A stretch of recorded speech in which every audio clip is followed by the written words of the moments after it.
Hi viewers, நான் உங்க meal எல்லாரும் எப்படி இருக்கீங்க? நம்ம சேனல்ல இன்னைக்கு எதை பத்தி பேச போறோம்னா 2025 ஆரம்பிச்சு இன்னும் ஒரு வாரம் கூட முடியல. அதுக்குள்ள உலக நாடுகள் அனைத்தையும் அச்சுறுத்துற மாதிரி ஒரு நிலநடுக்கம் வந்து திபெத் நாட்டுல உருவாயிருக்கு. அதாவது திபெத் நேபாளம் எல்லை பகுதியில் நிலநடுக்கம் வந்து உருவாயிருக்கு. ரிக்டர் அளவுகோல்ல 7.1 பதிவாயிருக்கு. கிட்டத்தட்ட பாத்தீங்கன்னா நிறைய பேர் வந்து இதுல இறந்திருக்காங்க. இதை பத்தி தான் நம்ம இன்னைக்கு டீட்டெயிலா பேச போறோம். சேம் டைம் பாத்தீங்கன்னா இந்த நிலநடுக்கத்தினால இந்தியாவில் எதுவும் பாதிப்பு இருக்கா, மற்ற நாடுகள்லயும் இந்த நிலநடுக்கத்தோட தாக்கம் இருந்தா அப்படிங்கிறதையும் பத்தி நம்ம இப்போ பேசலாம். அதுக்கு முன்னாடி நீங்க இன்னும் நம்ம சேனலை சப்ஸ்கிரைப் பண்ணலாம், சப்ஸ்கிரைப் பண்ணி வச்சுக்கோங்க. அப்பதான் இந்த மாதிரி உலகத்தில் நடக்கக்கூடிய முக்கியமான செய்திகளை நீங்க நம்ம சேனல் மூலமா தெரிஞ்சுக்க முடியும். வாங்க வீடியோக்குள்ள போகலாம்.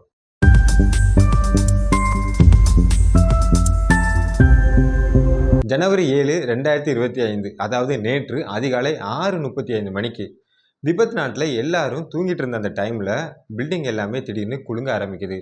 ஸோ எல்லா மக்களும் பயந்து போய் வீட்டை விட்டு வெளியே ஓடி வராங்க, சாலைகளில் தஞ்சம் புகுறாங்க. அதாவது ஒரு முறை நிலநடுக்கம் உருவாகல, 6 முறை நிலநடுக்கம் உருவாயிருக்கு. ரிக்டர் அளவுகளில் பார்த்தீங்கன்னா 7.1 பதிவாயிருக்கு. இந்த நிலநடுக்கத்தோட தாக்கம் பார்த்தீங்கன்னா இந்தியா, பூட்டான், நேபாளம், சீனா இங்கேயும் இருந்திருக்கு. இந்த நிலநடுக்கும் போது உண்டான ஒரு சில காட்சிகள், அதாவது நிறைய கட்டிடங்கள் வந்து சேக்காகுது, பொருட்கள் எல்லாமே கீழே விழுது, நிறைய கட்டிடங்கள் வந்து சரிஞ்சு விழுது. இந்த மாதிரி சிசிடிவியில் பதிவான காட்சிகளை வந்து சீனா மற்றும் திபெத் நாடு வந்து வெளியிட்டிருக்காங்க. அந்த காட்சியை இதோ உங்களோட பார்வைக்காண்டி வைக்கிறேன், பாருங்க.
இந்த காட்சிகளை பார்க்கறதுக்கே மனசுக்கு அவ்வளோ கஷ்டமா இருக்கு.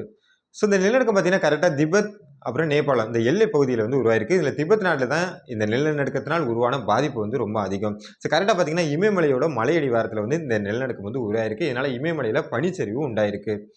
ஸோ இதோட பாதிப்பு பார்த்தீங்கன்னா அண்டை நாடான சீனாவில் வந்து அதிகமாகவே இருந்திருக்கு. சீனாவில் பார்த்தீங்கன்னா இது வரைக்கும் 10க்கும் மேற்பட்டவர் வந்து உயிரிழந்திருக்காங்க.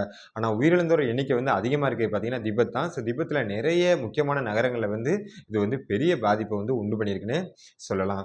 திபெத், இந்தியா, நேபாளம், பூட்டான், சீனா இது எல்லாமே பக்கத்தில் இருக்கக்கூடிய நாடுகள் தான். அதனால் இந்த நிலநடுக்கத்தோட பாதிப்பு வந்து அதாவது அதிகமாக இருக்குது அப்படின்னு பார்த்தீங்கன்னா திபெத் மற்றும் சீனா தான். மற்றபடி பார்த்தீங்கன்னா அந்த அதிர்வுகள் எல்லாமே ஒரே நேரத்தில் உணரப்பட்டிருக்கு. அதாவது மற்ற நாடுகளையும் இந்தியாவிலையும் சேம் டைம் பார்த்தீங்கன்னா இதோட நிலநடுக்க அதிர்வு வந்து மக்களால் உணரப்பட்டிருக்குன்னு சொல்லலாம். ஸோ சற்று முன் கிடைத்த தகவல் படி பார்த்தீங்கன்னா கிட்டத்தட்ட 126 பேர் இந்த நிலநடுக்கத்தில் வந்து மண்ணுக்கு இடையிலையும் வீடுகளுக்கு இடையிலையும் சிக்கி இறந்துருக்காங்க. சரி பார்த்தீங்கன்னா 400க்கும் அதிகமானவர் வந்து மருத்துவமனையில் வந்து அட்மிட் பண்ணப்பட்டிருக்காங்க. அமெரிக்க புவியியல் ஆராய்ச்சி நிறுவன வல்லுநர்கள் வந்து என்ன சொல்கிறாங்கன்னா கிட்டத்தட்ட பார்த்தீங்கன்னா ஃபஸ்ட்டு ஜப்பானில் ஆரம்பித்து அதுக்கப்புறம் சீனான்னு வந்தாச்சு, அதுக்கப்புறம் தாண்டி இப்போ திபெத்தில் உருவாயிட்டு.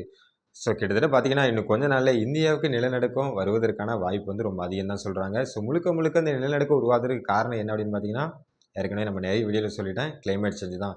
அதாவது க்ரீன் ஹவுஸ் எஃபெக்ட். பூமி வந்து நாளுக்கு நாள் வெப்பமடைஞ்சிட்டே போகுது.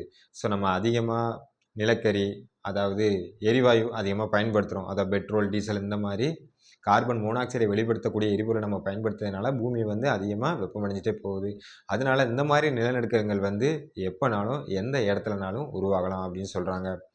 சரி பார்த்தீங்கன்னா இந்த வருடம் ஆரம்பித்து ஒரு வாரம் கூட முடியலை, அதுக்குள்ளே இப்படி ஒரு சோகமான சம்பவம் வந்து நடந்திருக்கு. ஸோ அடுத்த வாரம் கூட எங்கனாலும் நடக்கலாம், அடுத்த மாதம் கூட எங்கனாலும் நடக்கலாம். ஸோ இந்தியாவில் கூட எப்போனாலும் நடக்கலாம். அதாவது இயற்கையை வந்து நம்ம கணிக்க முடியாது. ஏன்னா இயற்கையை வந்து நாம் அழிச்சிட்டு தான் வாழ்ந்து வந்துக்கிட்டு இருக்கோம். இயற்கையை வந்து பாதுகாக்கிறதுல யாருமே ஒரு முன் நடவடிக்கை வந்து எடுக்கலைன்னு தான் சொல்கிறாங்க. ஸோ அடுத்தால இந்தியாவில் நிலநடுக்கம் வந்துச்சுன்னா ஆச்சரியப்படுறதுக்கு ஒன்றுமே இல்லை. இந்தியாவிலேயும் நிலநடுக்கம் வருவதற்கான வாய்ப்பு இருக்குன்னு தான் சொல்கிறாங்க. ஓகே விவர்ஸ், இந்த கன்னடை பொறுத்த வரைக்கும் பார்த்தீங்கன்னா இந்த நிலநடுக்கத்தினால கிட்டத்தட்ட பார்த்தீங்கன்னா 126 பேர் இறந்துருக்காங்க. அவங்களோட ஆன்மா வந்து சாந்தி அடைய நம்ம இறைவனை வந்து வேண்டிப்போம். சரி பார்த்தீங்கன்னா இயற்கையை வந்து நாம் கெஸ் பண்ண முடியாது. நம்ம இயற்கையை அழிச்சு தான் வாழ்ந்துட்டு இருக்கோம். ஸோ இயற்கை எப்போ வேணாலும் என்னனாலும் பண்ணலாம் நம்மள. ஓகே வியூவர்ஸ், நாம இன்னைக்கு நம்ம வீடியோ எண்டுக்கு வந்துட்டோம். நெக்ஸ்ட் இதே மாதிரி வேற ஒரு சூப்பரான டாபிக்கோட நான் உங்களை மீட் பண்ணுறேன். Take care. பாய்.